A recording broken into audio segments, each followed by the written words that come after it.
कोल्हापूरला आलेलो, पण कोल्हापूरला आपल्याला ट्रेनला खूप टाईम आहे, कारण रात्रीची 9 वाजताची ट्रेन आहे. आपण कोल्हापूरला आलो 2 वाजता. त्यासाठी बोललो की आपला आणखी एक व्हिडिओ होईल. त्यासाठी मी इथे कोल्हापूरला ज्योतिबाच्या मंदिरला आलेलो आहे. आता ज्योतिबाच्या मंदिराचं आपण दर्शन घेऊया.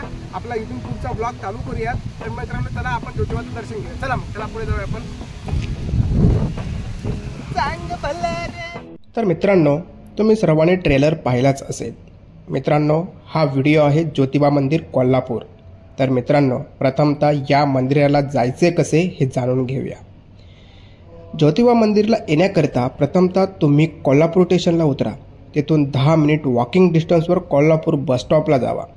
कोल्हापूर बसस्टॉपला पोहोचल्यानंतर बसस्टॉपला कुठेही न भरकटता डायरेक्ट ज्योतिबा बसस्थानकापासून ज्योतिबाला जाणारी बस पकडा आणि ज्योतिबा बसस्थानकला पोहोचा.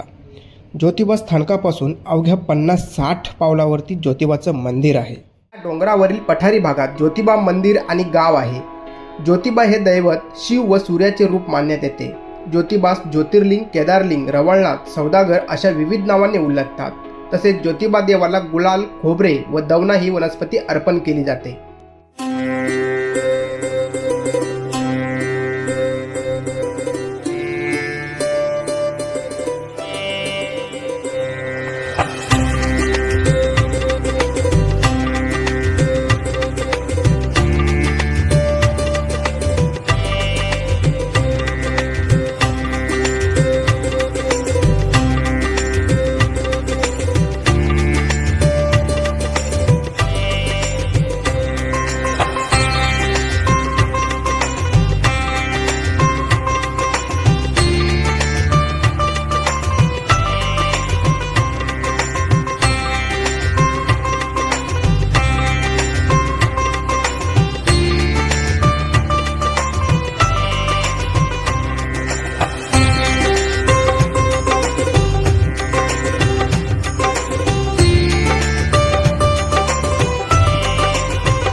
आता मित्रांनो, आपण ज्योतिबा देवाला दवना, गुलाल, हार घालून दर्शन घेऊया आणि शेवटी कोल्हापूरचीच कोल्हापुरी चप्पल घेऊन व्हिडिओला समाप्ती देऊया.